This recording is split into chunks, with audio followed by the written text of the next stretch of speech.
बहुत पुराने समय की बात है। हिमालय की तलहटी में बसा एक छोटा सा राज्य था, मालवगढ़। वहां के राजा वीरवर्धन न्यायप्रिय, वीर और प्रजावत्सल थे। उनके राज्य में हर ओर सुख शांति थी। न कोई युद्ध, न कोई अपराध। पशु पक्षी तक चैन से रहते थे। राजा वीरवर्धन का एक ही बेटा था, राजकुमार युवराज अयान। वह बलवान, बुद्धिमान और अत्यंत सुंदर था। युद्ध, शिकार, संगीत और शास्त्र हर कला में निपुण था।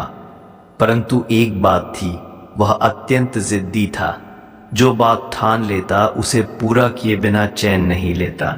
एक दिन की बात है, राजकुमार अयान अपने मित्रों के साथ शिकार पर गया। पीछा करते करते वह अकेले एक गहरे जंगल में भटक गया।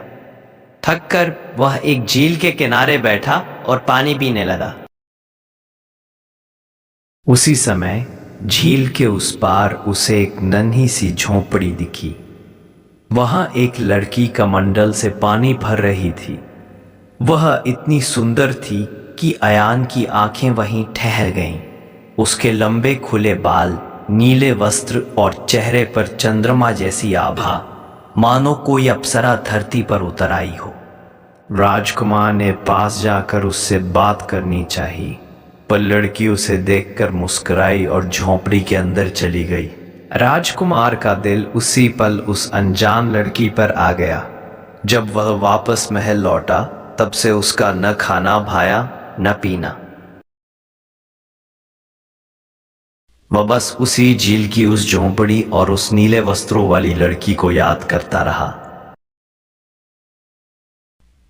राजा और रानी चिंतित हो उठे। राजकुमार ने स्पष्ट कह दिया, मुझे उसी लड़की से विवाह करना है। यदि वह मेरी नहीं बनी तो मैं प्राण त्याग दूंगा। राजा ने सैनिकों को भेजकर पता लगवाया। वह लड़की किसी वनवासी परिवार की बेटी थी, जो वर्षों पहले इस वीरान जंगल में आकर बस गए थे। उनका किसी से कोई मेल जोल नहीं था। राजा ने उस परिवार को बुलाया। वे डरे सहमे आए। राजकुमार ने सीधे कहा, मैं आपकी बेटी से विवाह करना चाहता हूं। उस वृद्ध दंपति ने हाथ जोड़कर कहा, राजकुमार, यह तो हमारे लिए सम्मान की बात है, लेकिन हमारी बेटी कोई साधारण लड़की नहीं। वो खुद आपसे कुछ शर्तें रखना चाहती है। राजकुमार को हैरानी हुई, लेकिन प्रेम में पागल वह मान गया। अगले दिन वह झोंपड़ी में गया। वहां वही नीले वस्त्रों वाली लड़की पर्दे के पीछे बैठी थी। उसकी मधुर आवाज गूंजी, राजकुमार, यदि आप मुझसे विवाह करना चाहते हैं तो मेरी 4 शर्तें हैं। मैं महल में केवल दिन में रहूंगी, रात को अपने झोंपड़ी में वापस जाऊंगी। आप मुझे कभी बिना अनुमति नहीं छुएंगे। मैं राजमहल का अन्न और जल ग्रहण नहीं करूंगी। यदि आपने कभी मेरी सच्चाई जानने की कोशिश की तो मैं सदा के लिए चली जाऊंगी। राजकुमार ने सारी शर्तें मान ली, यह सोचकर कि एक दिन वह इसे मना ही लेगा। विवाह हो गया, लेकिन विवाह के बाद भी वह लड़की रोज शाम को अपनी झोंपड़ी लौट जाती और सुबह फिर उसी तरह महल आती। वह राजकुमार से कम ही बोलती, हर समय संयमित रहती। राजकुमार का धैर्य जवाब देने लगा। उसके दिल में एक ही सवाल था, आखिर ये लड़की कौन है? एक रात उसने गुप्त रूप से उसका पीछा करने का निश्चय किया। वह चुपचाप झोंपड़ी तक गया और छिपकर देखता रहा। आधी रात को कुछ अद्भुत हुआ। झोंपड़ी के ऊपर आसमान से नीला प्रकाश उतरने लगा। एक नीलकंठ, नीली चिड़िया उड़ती हुई आई और लड़की ने जैसे ही मंत्र पढ़े, वह नीलकंठ एक स्वर्ण सिंहासन में बदल गया। वह लड़की अचानक अद्भुत दिव्यता से चमकने लगी। उसके वस्त्र रेशमी हो गए, बालों में मोती और आंखों में तेज। वह कोई साधारण लड़की नहीं, नीलकंठ लोक की राजकुमारी थी, राजकुमारी वैराग्य। राजकुमार की सांसें थम गई। उसकी आंखों के सामने रहस्य खुल गया था।